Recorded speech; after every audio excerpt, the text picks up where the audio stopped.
नहीं, गुलाब जी ने मध्य प्रदेश के पॉलिटिकल सिनेरियो को समझने की कोशिश की। उन्होंने जो पॉलिटिक्स के आधुनिक प्रोसेस में क्या अच्छा और क्या बुरा उसको भी समझने की कोशिश की। इस पूरी प्रोसेस में मैं ये मानता हूँ कि जिस तरीके से लेटेस्ट सिनेरियो है वो मैंने उनको अवगत कराया कि बीजेपी जा रही है और कांग्रेस आ रही है। और मैं मानता हूँ कि पूरा चिल्ला के पब्लिक ये बोलती है कि बीजेपी को क्यों वोट दिया जाए। मेरा ही ऐसा प्रदेश है जो सबसे बड़ा कर्जदार हुआ, मेरा ही ऐसा प्रदेश है जो सबसे बड़ा किसान विरोधी सरकार निकली, मेरा ही प्रदेश है जिसमें युवाओं के हर एग्ज़ाम के साथ घपले और घोटाले मतलब एक नीड बन चुकी है। मेरा ही ऐसा प्रदेश है जिसमें लोकतंत्र खरीदा बेचा गया, विधायक खरीदे बेचे गए। अब वोट खरीदने की प्रोसेस लाडली बहना से हो रही है। ये इससे पहले इस प्रदेश में नहीं हुआ था। मेरा ही ऐसा प्रदेश है जिसमें लोकतंत्र में अहंकार सर चढ़ के कैसे बोलता है और नफरत और घृणा की पॉलिटिक्स क्या होती है, ये शिवराज जी ने की है। तो मैंने उनको विस्तृत ये सब बातें बताई और ये भी उनको आश्वस्त करा कि एक लोकतंत्र की सरकार 100% 10 टाइम बड़ी मेजोरिटी से 150 सीट से कांग्रेस की आई। कांग्रेस पार्टी जन आक्रोश यात्रा निकाल रही है। शिवराज जी का कहना है कि जनता उन्हें आशीर्वाद दे रही है, इस वजह से बीजेपी आशीर्वाद निकाल रही है। किस बात का आशीर्वाद दे रही है? इस बात का कि आपने 4 लाख करोड़ के कर्जे में डाल दिया, आपने 1 करोड़ बच्चों को बेरोजगार बना दिया, आपने किसानों का सबसे ज़्यादा कर्जदार के साथ आत्महत्या का प्रदेश बना दिया, 2 लाख बहनों का अपहरण आपकी सरकार में हो गया 2 साल में।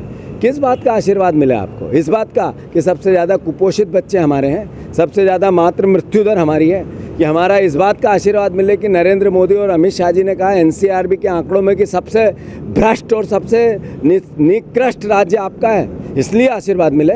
ये आक्रोश की बात है या आशीर्वाद की बात है? देखिए, सम्मानीय गुलाब कोठारी जी को मैं अपने छात्र जीवन से देखता भी आया हूँ और पढ़ता भी आया हूँ। उनसे जब भी मुलाकात होती है एक अपने आप में नई ऊर्जा का संचार होता है और जिस दूरदृष्टि से वो काम करते हैं, लोगों के बीच जाकर लोगों की पत्रकारिता करते हैं, वो हमेशा आपको प्रेरणा देती है। आज का संवाद मध्य प्रदेश के चुनाव को लेकर था और जिन बारीक मुद्दों पे बात हुई, मुझे उससे लगता है कि इनकी इस यात्रा में जो बातें निकल कर आएंगी वे कहीं ना कहीं जिस धारा में मैं सोचता हूँ वैसी ही निकल के आएंगी कि इस बार मध्य प्रदेश में भारी बहुमत से भारतीय जनता पार्टी जीतेगी। उसका कारण यह है कि पिछले 18 साल में और पिछले बार की सरकारों में मध्य प्रदेश में बीजेपी ने जिस भाव से लोगों के लिए काम किया है, उस भाव का प्रतिसाद लोग देने के लिए तैयार हैं। जो छोटी मोटी समस्याएं हैं उनको हम अपने लेवल पे दूर कर लेंगे। तो इसी लाइन पे हमारी बात हुई है।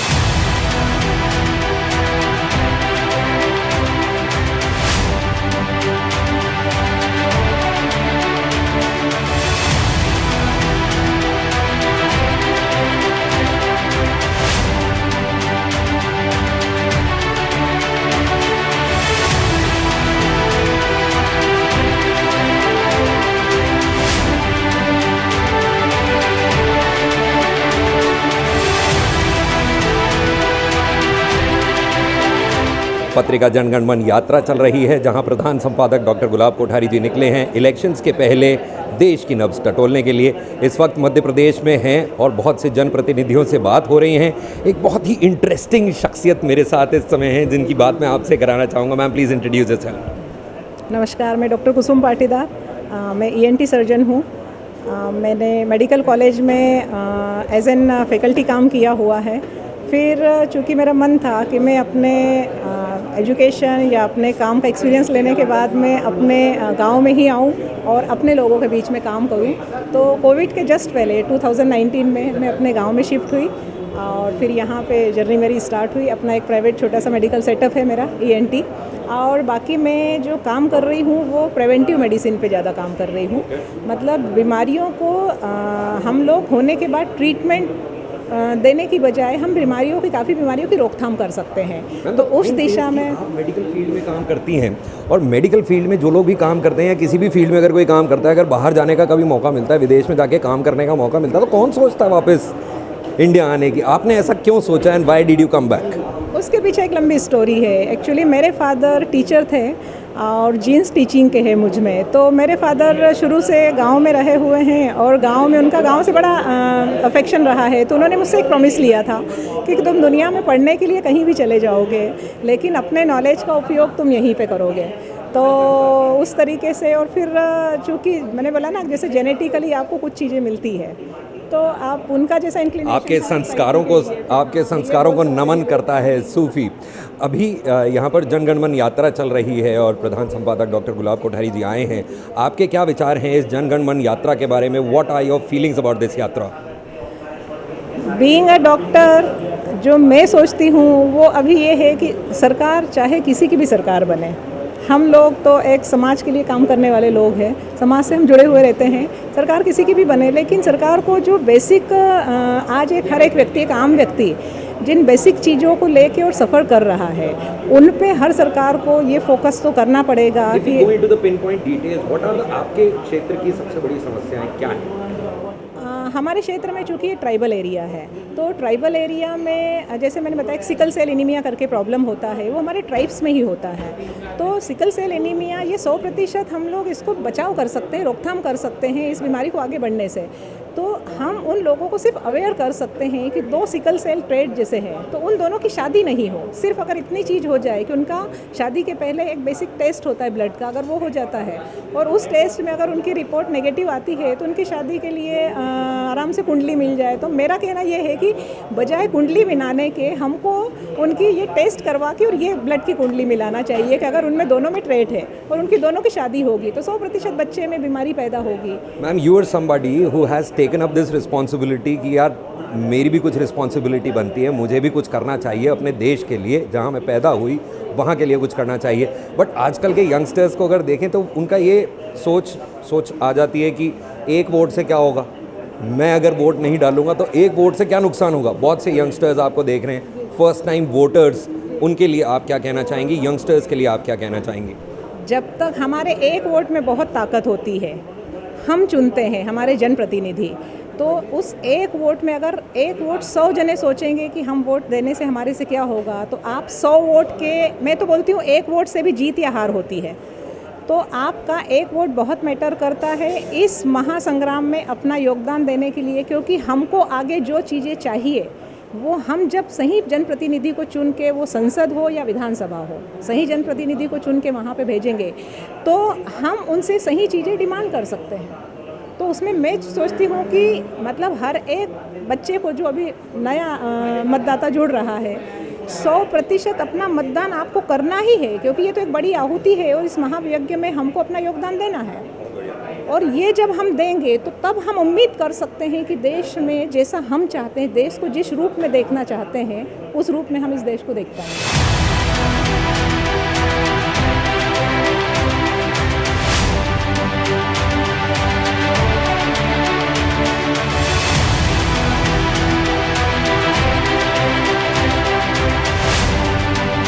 आज माननीय कोठारी साहब हमारे नगर धामनोद में आए। धर्मपुरी विधानसभा क्षेत्र में पहली बार आगमन पर हमने भव्य स्वागत किया और यहाँ के जनप्रतिनिधि, यहाँ के सभी वरिष्ठ जनों ने मिल करके अपना अपना परिचय दिया।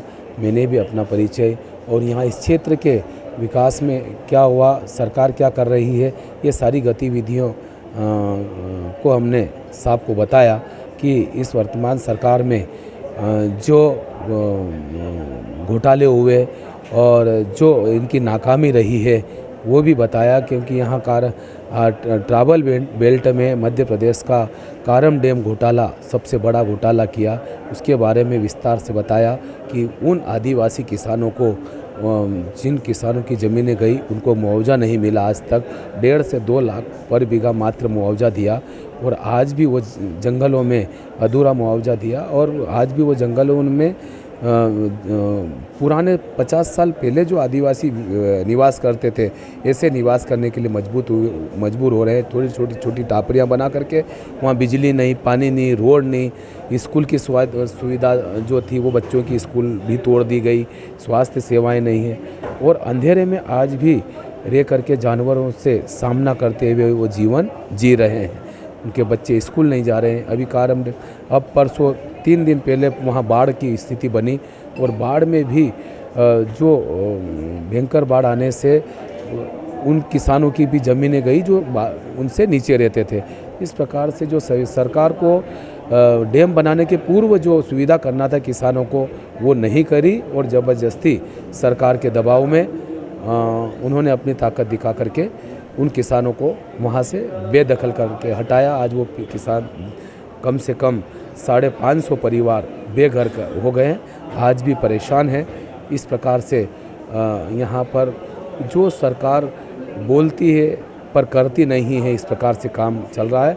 नर्मदा जी सरदार सरोवर की डैम की वजह से कई गांव यहाँ डूब प्रभावित होने के बावजूद भी उनको डूब प्रभावित में नहीं लिया गया। इस वजह से अभी 3 दिन पूर्व यहाँ पर नर्मदा जी का बैक वाटर हुआ। नर्मदा जी की जो उफान पे आई उसकी वजह से कई गांव डूब क्षेत्र में आए। धर्मपुरी आधा डूब गया, खलगाट डूब गया, मोरगढ़ी, बलवाड़ा, मोरगढ़ी, हथनावर, सुलगांव, ये डूब क्षेत्र में मेरे विधानसभा क्षेत्र में जो डूब क्षेत्र में आए उनको कोई मुआवजा नहीं मिला और नहीं अभी तक कोई सर्वे हुआ। 3 दिन हो गए, लोग रोडों पे बैठे हैं, उनको खाने की व्यवस्था नहीं, रहने की व्यवस्था नहीं। जो घर डूबने से उनका सारा घर का सामान गीला हो गया, अनाज गीला हो गया है और पूरे बर्बाद हो गए, मिट्टियाँ भर गई घरों में। तो इस प्रकार से सरकार की बहुत नाकामी है। कलेक्टर को बोला, कलेक्टर ने एसडीएम साहब को बोला, एसडीएम तहसीलदार एक गांव में जाते हैं, बाकी अन्य गांवों में नहीं जा पाते हैं। थोड़ी कुछ गली में, धर्मपुरी में यहाँ तक कि धर्मपुरी में पूरे दिन धर्मपुरी कल चक्का जाम रहा। परसों 4 घंटे तक लोगों ने खलघाट एबी रोड को जाम कर दिया। इस प्रकार से सरकार की बहुत नाकामी है। पत्रिका जनगण मन यात्रा चल रही है। इस वक्त मध्य प्रदेश में प्रधान संपादक डॉक्टर गुलाब कोठारी जी मिल रहे हैं। जनप्रतिनिधियों से मिलने का तांता लगा हुआ है। हमारे कैमरामैन संजय जी एक बार दिखाइए जनप्रतिनिधियों का समूह जो इस समय डॉक्टर साहब के साथ में मुलाकात कर रहे हैं, अपने क्षेत्र की समस्याओं के बारे में बता रहे हैं। हर क्षेत्र की कुछ ना कुछ समस्या होती है और उन राज्यों में जनप्रतिनिधियों से मिलने के लिए कि भाई पिछले 5 सालों में क्या काम हुआ, पिछले 5 सालों में क्या काम नहीं हुआ, वो कौन सी समस्याएं हैं जिन पर लोगों का ध्यान जाना चाहिए। किसानों को यहाँ पर इस समय क्या समस्याएं आ रही हैं? समस्याओं का तो ये कहें कि किसानों के चेहरे पे सिर्फ आपको अच्छे कपड़े पहनने या दिखने से नहीं है, पर जो आर्थिक स्थिति उनकी, जो अंदर की पीड़ा है, जो दुख दर्द है, उसको कोई नहीं बांटता है। ये जो थोड़ा सा शासनों के द्वारा जो भी सरकारें रहें, हमको आर्थिक रूप से जो हल्की फुल्की जो सहायताएं दी जाती है वो ऊँट के मुंह में जीरे के समान है। जब तक हमें पूर्ण रूप से जो एग्रीकल्चर इक्विपमेंट्स जितने भी रहते हैं उनके सारे मशीनरीज नई आ गई है। आजकल लॉटरी सिस्टम से ड्रा खुलता है, उसमें नंबर लगते नहीं हैं। किसानों को जो भी आवश्यकता हो मशीनरीज़ की, उसको सब्सिडी के साथ डायरेक्ट अकाउंट में दिया जाए। और साथ ही जो रेवड़ी कल्चर अभी जो चल रहा है, मैं विशेष रूप से कहना चाहूँगा, जैसे अभी लाडली बहना जैसी बहुत सारी ऐसी चीज़ें हैं कि सीधा पैसा जो लुटाया जा रहा है और उसका सबसे बड़ा इम्पैक्ट आने वाले समय में किसानों पे पड़ेगा। खेती करना दुर्लभ हो गया है। 8 घंटे काम शासकीय नियमानुसार भी, चाहे इंडस्ट्री हो, कहीं पर भी गवर्नमेंट ऑफिसेस हो, 8 घंटे काम होता है। लेबर सुबह 8 से 2 बजे तक काम करने का भी सब देखा देखी, वो भी कहते हैं कि हम बिल्कुल 8 से 2 तक कार्य करेंगे। 5-5.5 घंटे मुश्किल से काम कर रहे हैं और स्थिति इतनी भयावह है कि कोई काम करना नहीं चाहता। सर, अगर फार्मिंग के बारे में बात करें ना, तो कोई फार्मिंग को एज अ करियर लेना नहीं चाहता क्योंकि इसमें पैसा नहीं है। दोनों पहलू है। आपने जो कहा बिल्कुल मैं उससे सहमत भी हूँ और असहमत भी हूँ, क्योंकि बहुत से लोग फार्मिंग छोड़ के भाग रहे हैं। पर जो थोड़े अच्छे किसान हैं, जो हाईटेक फार्मर है, वो अपने बच्चों को, जैसे मैंने खुद ने मेरे अपने बच्चे को पुणे और नोएडा एमआईटी से उसने MBA करके गुड़गांव 3 साल उसने जॉब किया और विगत करीब 2.5-3 साल से मैंने उसे खेती के लिए मैंने अपने घर पे बुला लिया है। और मेरे पापा ने भी मुझे, चूँकि मेरा छोटा ब्रदर भी इंदौर से LLB और मैंने भी सिविल में डिप्लोमा 85-86 में किया था, मुझे भी पूर्ण रूप से एग्रीकल्चर का हमारा कोई बिजनेस नहीं है। और करीब 150 एकड़ में हमारे फल बाग है, जिसमें करीब 80 एकड़ में मौसम्बी है 3 वैरायटी की, और 35 एकड़ में 3 वैरायटी के गुआवा है, और 35 एकड़ में कस्टर्ड एप्पल है गोल्डन NMK1, ड्रैगन फ्रूट है, एप्पल की कुछ वैराइटीज़ है। अपनाना चाहते हैं अपना प्रोफेशन, उनके लिए आपका संदेश? उनके लिए संदेश यही है, एग्रीकल्चर को थोड़ा सा उसको बहुत खर्चीली खेती हो गई, पेस्टिसाइड फर्टिलाइज़र बहुत महंगे हो गए, तो अभी हमने जीवामृत वगैरह जो एनारोबिक डाइजेस्टर आते हैं उससे जैविक खेती की ओर बढ़ रहे हैं। और बायो पेस्टिसाइड भी घर पे अभी हमने यूनिट लगाई है, ताकि हम रासायनिक खाद और पेस्टिसाइड इसका खादों का उपयोग कम करते जाएँ, 25% हर साल घटाते जाएँ और धीरे धीरे पूरा ऑर्गेनिक की ओर बढ़ रहे हैं, ताकि खर्चे में कटौती की जा सके और वही किसान सर्वाइव भी करेगा जो ये चीज़ अपनाएगा।